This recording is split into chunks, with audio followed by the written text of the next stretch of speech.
Yeah, that's right. Ellen Meyers Sharp is back for us this season, guys. And, yeah, we're talking gardening. We have to now. I mean, yes. I know we're still, a couple weeks away from Mother's Day, and usually that's kind of the sign you can start planning after Mother's Day or on Mother's Day. Right. But you said there's actually some stuff we can plant right now? Yes, we can. We can plant what they call the cole crops, which are like Brussels sprouts, broccoli, cabbage. Okay. And I've got a couple different cabbages here, a red cabbage and a green cabbage. So you can also, you can put these into your garden right now? Actually, in the garden right now, right. And you can also plant perennials, trees and shrubs this time of year. You can also put several herbs in the garden this time of year. And the main thing you want to do is just, if you're preparing the bed, is to turn the soil over, work in lots of organic matter like compost and rotted manure. Yeah, one thing I noticed, obviously, the temperatures have been off the charts for April. Yes, and it's all your fault. Well, everything's blooming right now. Yes.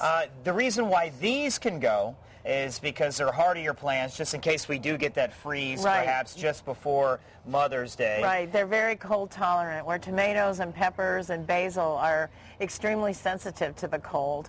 And if we put those in the ground, we run the risk of them getting zapped by the frost. Right.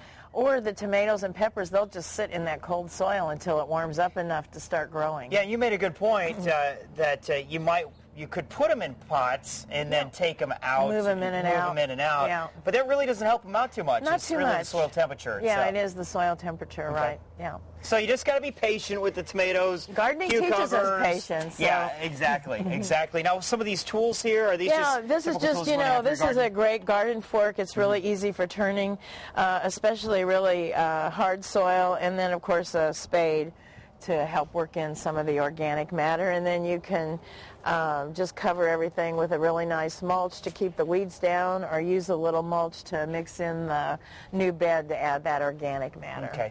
I had a quick question, and it's kind of off the subject here, but if you are planting stuff right now and the rabbits like to come around, is mulch enough to kind of keep them away? Not really. Or is there anything that's safe for the bunnies? Because I know that I'm getting tons of pictures of bunny rabbits right now. Yeah, I know. Anything to keep them away from some of the plants? Well, you can use blood meal, which you can buy in garden centers, and just sprinkle that around the side, the perimeter of the bed, or around the particular plants. Okay. Rabbits are herbivores, and so the smell of the blood meal, the protein in that, is sort of a deterrent to them. Okay. And then there's also fencing.